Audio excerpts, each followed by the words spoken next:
नमस्कार। खबरों के इस बुलेटिन में तुहाडा स्वागत है। मैं हां रमा शंकर। पहला पेश ने चोणवीं खबरां। प्रधानमंत्री नरेंद्र मोदी ने कहा कि पिछले 5 ਤੋਂ 6 ਸਾਲਾਂ दौरान देश ਲਈ ਤਿਆਰ ਕੀਤੀਆਂ ਗਈਆਂ ਨੀਤੀਆਂ ਅਤੇ ਕੰਮ ਕਰਨ ਦੇ ਤਰੀਕਿਆਂ ਵਿੱਚ ਆਤਮਨਿਰਭਰਤਾ ਦੀ ਝਲਕ ਨਜ਼ਰ ਆਉਂਦੀ ਹੈ। ਵੈਬੀਨਾਰ ਰਾਹੀਂ ਇੰਡੀਅਨ ਚੈਂਬਰ ਆਫ ਕਾਮਰਸ ਦੇ 95ਵੇਂ ਸਾਲਾਨਾ ਸਮਾਗਮ ਨੂੰ ਸੰਬੋਧਨ ਕੀਤਾ।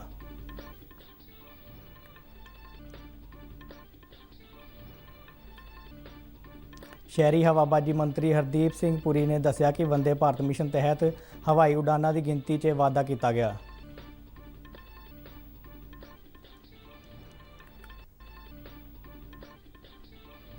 भारत में कोरोना वायरस पीड़ितों की पछाण लई टैसटिंग का आंकड़ा 50 लाख तो टप्पिया।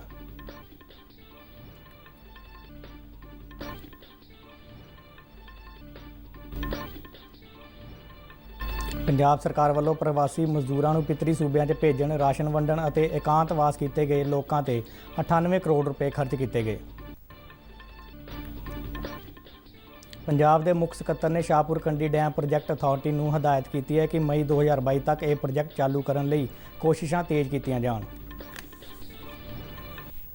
ते हुण खबरां विस्तार नाल।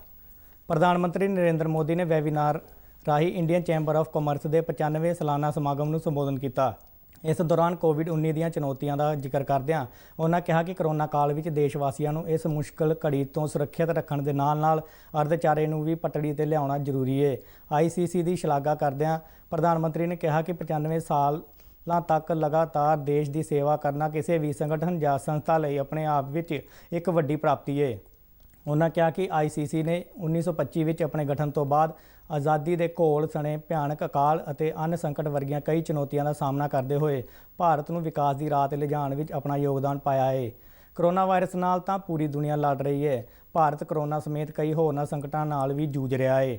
भारत के किसी हिस्से में हड़੍ਹ की चुनौती है, किसी हिस्से में टिड्डी दल के हमले, गड़ेमारी, असम में तेल के खूह में अग और कई होर छोटे वड्डे भूचाल भी शामिल ने।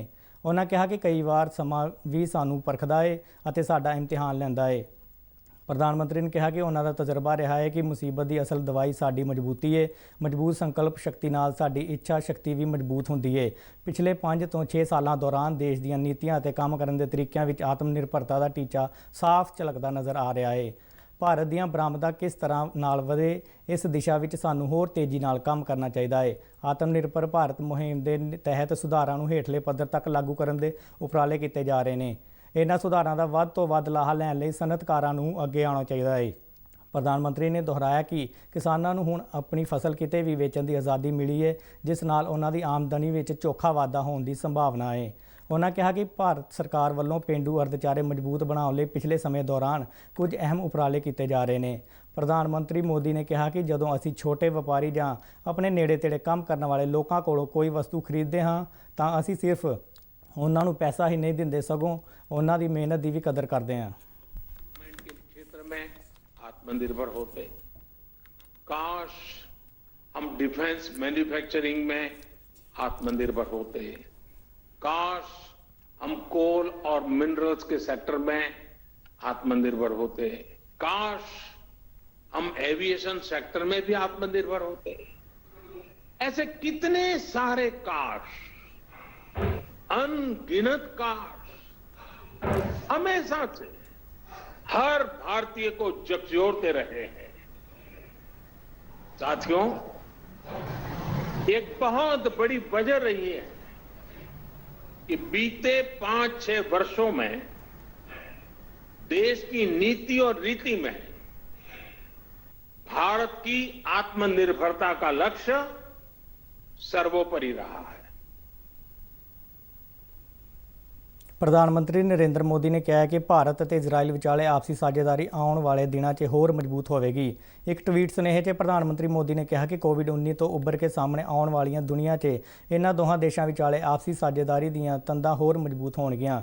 बेंजामिन नेतन्याहू नाल टैलीफोन ते होई गलबात का हवाला दिंदिआं प्रधानमंत्री ने दस्सिया कि उन्हां अपने इजरायली हमओदा नाल कोविड-19 महामारी नाल नजिठण लई आपसी सहयोग वधाउण दीआं संभावनावां ते चर्चा कीती। इस तो इलावा दोहां देशों विचाले दवाइयां बनाउण, इलाज के नवे ढंग तरीके और टैसटिंग समर्था मजबूत बनाउण बारे भी विचार चर्चा हुई। दोवें देशों विचाले इस खेत्र के माहरां नूं एक दूजे के देशों च भेजण बारे भी सहमति बनी। उन्होंने कहा कि अजिहे उपरालिਆਂ ਨਾਲ ਮਨੁੱਖਤਾ ਦੀ ਭਲਾਈ ਲਈ ਨਵੇਂ ਰਾਹ ਖੁੱਲਣਗੇ। ਕੋਵਿਡ-19 ਤੋਂ ਬਾਅਦ ਦੀ ਦੁਨੀਆ ਦਾ ਜ਼ਿਕਰ ਕਰਦਿਆਂ ਦੋਵੇਂ ਆਗੂਆਂ ਨੇ ਦੁਵੱਲੇ ਹਿੱਤਾਂ ਨਾਲ ਜੁੜੇ ਸਿਹਤ ਟੈਕਨੋਲੋਜੀ, ਨਿਵੇਕਲੀ ਖੇਤੀ ਦੇ ਢੰਗ ਤਰੀਕਿਆਂ, ਰੱਖਿਆ ਸਾਂਝੇਦਾਰੀ ਅਤੇ ਸੂਚਨਾ ਟੈਕਨੋਲੋਜੀ ਵਰਗੇ ਖੇਤਰਾਂ ਵਿੱਚ ਸਾਂਝੇਦਾਰ ਮਜ਼ਬੂਤ ਕਰਨ ਬਾਰੇ ਵੀ ਵਿਚਾਰ ਕੀਤੇ। ਸ਼ਹਿਰੀ ਹਵਾਬਾਜ਼ੀ ਮੰਤਰੀ ਹਰਦੀਪ ਸਿੰਘ ਪੁਰੀ ਨੇ ਕਿਹਾ ਹੈ ਕਿ ਇਸ ਮਹੀਨੇ ਦੀ 30 ਤਰੀਕ ਤੱਕ ਖਾੜੀ ਮੁਲਕਾਂ 'ਚ ਫਸੇ ਭਾਰਤੀ ਨਾਗਰਿਕਾਂ ਨੂੰ ਵਾਪਸ ਲਿਆਉਣ ਲਈ 58 ਹੋਰ ਉਡਾਨਾਂ ਸ਼ੁਰੂ ਕੀਤੀਆਂ ਗਈਆਂ ਨੇ। ਪੁਰੀ ਨੇ ਦੱਸਿਆ ਕਿ ਵੰਦੇ ਭਾਰਤ ਮੁਹਿੰਮ ਦੇ ਤੀਜੇ ਗੇੜ ਤਹਿਤ ਖਾੜੀ ਦੇਸ਼ਾਂ ਤੋਂ ਹੁਣ 107 ਦੀ ਥਾਂ ਤੇ 165 ਉਡਾਨਾਂ ਸੰਚਾਲਿਤ ਕੀਤੀਆਂ ਜਾਣਗੀਆਂ। ਆਪਣੇ ਟਵੀਟ ਸੁਨੇਹਾ ਰਾਹੀਂ ਇਹ ਜਾਣਕਾਰੀ ਦਿੰਦਿਆਂ ਹਰਦੀਪ ਸਿੰਘ ਪੁਰੀ ਨੇ ਕਿਹਾ ਕਿ ਤੀਜੇ ਗੇੜ 'ਚ 30 ਜੂਨ ਤੱਕ ਯੂਰਪ ਲਈ 80 ਹਵਾਈ ਉਡਾਨਾਂ ਸੰਚਾਲਿਤ ਕੀਤੀਆਂ ਜਾਣਗੀਆਂ। ਇਹਨਾਂ ਵਿੱਚੋਂ 2 ਉਡਾਨਾਂ ਲੰਡਨ ਅਤੇ 2 ਹੋਰ ਯੂਰਪੀ ਦੇਸ਼ਾਂ ਲਈ ਹੋਣਗੀਆਂ। ਉਹਨਾਂ ਕਿਹਾ ਕਿ ਪਹਿਲਾਂ ਕੀਤੇ ਐਲਾਨ ਅਨੁਸਾਰ 70 ਉਡਾਨਾਂ ਤੋਂ ਇਲਾਵਾ 10 ਹੋਰ ਉਡਾਨਾਂ ਉੱਤਰੀ ਅਮਰੀਕਾ ਤੇ ਕੈਨੇਡਾ ਲਈ ਸ਼ੁਰੂ ਕੀਤੀਆਂ ਗਈਆਂ ਨੇ। ਇਸੇ ਦੌਰਾਨ ਵੰਦੇ ਭਾਰਤ ਮਿਸ਼ਨ ਤਹਿਤ ਮਾਲਦੀਵ ਤੋਂ 200 ਭਾਰਤੀ ਕੱਲ੍ਹ ਵਤਨ ਵਾਪਸ ਪਰਤੇ ਨੇ। ਮਾਲਦੀਵ 에ਅਰਲਾਈਨਸ ਦੀ ਪਹਿਲੀ ਉਡਾਨ 118 ਲੋਕਾਂ ਨੂੰ ਲੈ ਕੇ ਤ੍ਰਿਵੇਂਦਰਮ ਪੁੱਜੀ, ਜਦਕਿ ਦੂਜੀ ਉਡਾਨ 'ਚ 82 ਨਾਗਰਿਕ ਚੇਨਈ ਪੁੱਜੇ।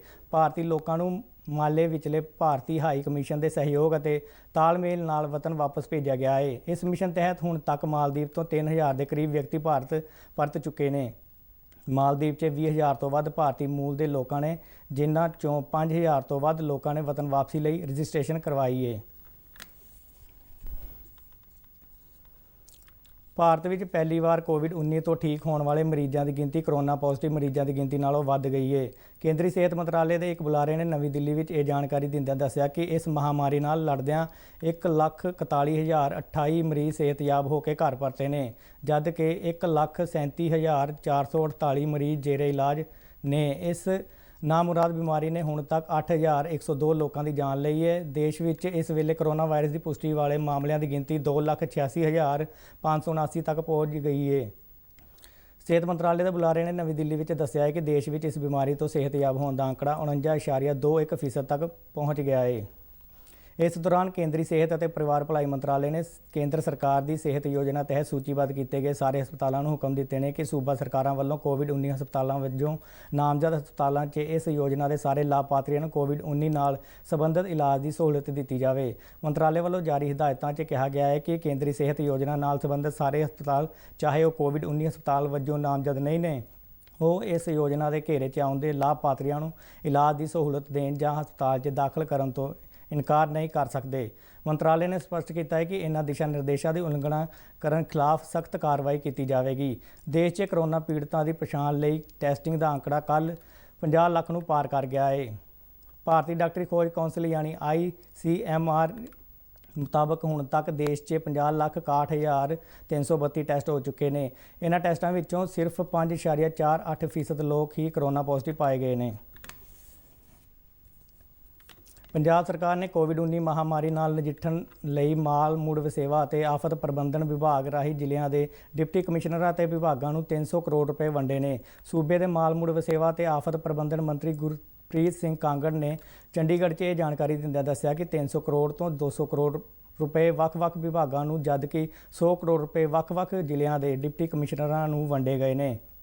ਮੰਤਰੀ ਨੇ ਦੱਸਿਆ ਕਿ ਡਿਪਟੀ ਕਮਿਸ਼ਨਰਾਂ ਨੂੰ ਵੰਡੇ ਗਏ 100 ਕਰੋੜ ਰੁਪਏ 'ਚੋਂ 98 ਕਰੋੜ ਰੁਪਏ ਪ੍ਰਵਾਸੀ ਮਜ਼ਦੂਰਾਂ ਨੂੰ ਉਹਨਾਂ ਦੇ ਪਿਤਰੀ ਸੂਬਿਆਂ 'ਚ ਭੇਜਣ, ਰਾਸ਼ਨ ਵੰਡਣ ਅਤੇ ਇਕਾਂਤਵਾਸ ਕੀਤੇ ਗਏ ਲੋਕਾਂ 'ਤੇ ਖਰਚੇ ਗਏ ਨੇ। ਕਾਂਗੜ ਨੇ ਦੱਸਿਆ ਕਿ ਇਸ ਬਿਮਾਰੀ ਦੇ ਖਾਤਮੇ ਲਈ ਕੇਂਦਰ ਸਰਕਾਰ ਵੱਲੋਂ ਜਿਹੜੇ ਫੰਡ ਹਾਸਲ ਹੋਏ ਸਨ, ਉਹ ਜ਼ਿਲ੍ਹਿਆਂ ਨੂੰ ਜਾਰੀ ਕਰ ਦਿੱਤੇ ਗਏ ਨੇ। ਪੰਜਾਬ ਦੇ ਮੁੱਖ ਸਕੱਤਰ ਕਰਨ ਅਵਤਾਰ ਸਿੰਘ ਨੇ Shahpur Kandi dam project authority ਨੂੰ ਹਦਾਇਤ ਕੀਤੀ ਹੈ ਕਿ ਇਸ ਪ੍ਰੋਜੈਕਟ ਨੂੰ ਨਿਰਧਾਰਤ ਸਮੇਂ ਲਈ 2022 ਤੱਕ ਚਾਲੂ ਕਰਨ ਲਈ ਸਾਰੀਆਂ ਕੋਸ਼ਿਸ਼ਾਂ ਤੇਜ਼ ਕੀਤੀਆਂ ਜਾਣ। ਇਹ ਡੈਮ ਰਾਵੀ ਦਰਿਆ 'ਤੇ ਬਣਾਇਆ ਜਾ ਰਿਹਾ ਹੈ, ਜਿਹੜਾ ਪਾਕਿਸਤਾਨ ਨੂੰ ਜਾਣ ਵਾਲੇ ਰਾਵੀ ਦਰਿਆ ਦੇ ਪਾਣੀ ਦੇ ਵਹਾਅ ਨੂੰ ਘੱਟ ਕਰੇਗਾ। ਇਸ ਦੇ ਮੁਕੰਮਲ ਹੋਣ ਨਾਲ ਪੰਜਾਬ ਅਤੇ ਜੰਮੂ ਕਸ਼ਮੀਰ ਸੂਬਿਆਂ ਅਤੇ ਕੇਂਦਰ ਸ਼ਾਸਿਤ ਪ੍ਰਦੇਸ਼ਾਂ ਨੂੰ ਫਾਇਦਾ ਹੋਵੇਗਾ। ਸ਼ਾਹਪੁਰ ਕੰਢੀ ਡੈਮ ਉਸਾਰੀ ਬੋਰਡ ਦੀ ਉੱਚ ਤਾਕਤੀ ਕਮੇਟੀ ਦੇ 11ਵੀਂ ਮੀਟਿੰਗ ਦੀ ਪ੍ਰਧਾਨਗੀ ਕਰਦਿਆਂ ਮੁੱਖ ਸਕੱਤਰ ਨੇ ਕਿਹਾ ਹੈ ਕਿ ਸੂਬੇ ਲਈ ਇਹ ਇੱਕ ਅਹਿਮ ਪ੍ਰੋਜੈਕਟ ਹੈ, ਜਿਸ ਦੇ ਮੁਕੰਮਲ ਹੋਣ ਨਾਲ ਦੇਸ਼ ਸਿੰਧੂ ਜਲ ਸੰਧੀ ਤਹਿਤ ਰਾਵੀ ਦਰਿਆ ਦੇ ਪਾਣੀ ਦੀ ਪੂਰੀ ਸਮਰੱਥਾ ਨਾਲ ਵਰਤੋਂ ਕਰ ਸਕੇਗਾ। ਇਸ ਦੇ ਨਾਲ ਹੀ ਖਬਰਾਂ ਦਾ ਇਹ ਬੁਲੇਟਿਨ ਖਤਮ ਹੁੰਦਾ ਹੈ। ਆਗਿਆ ਦਿਓ, ਨਮਸਕਾਰ।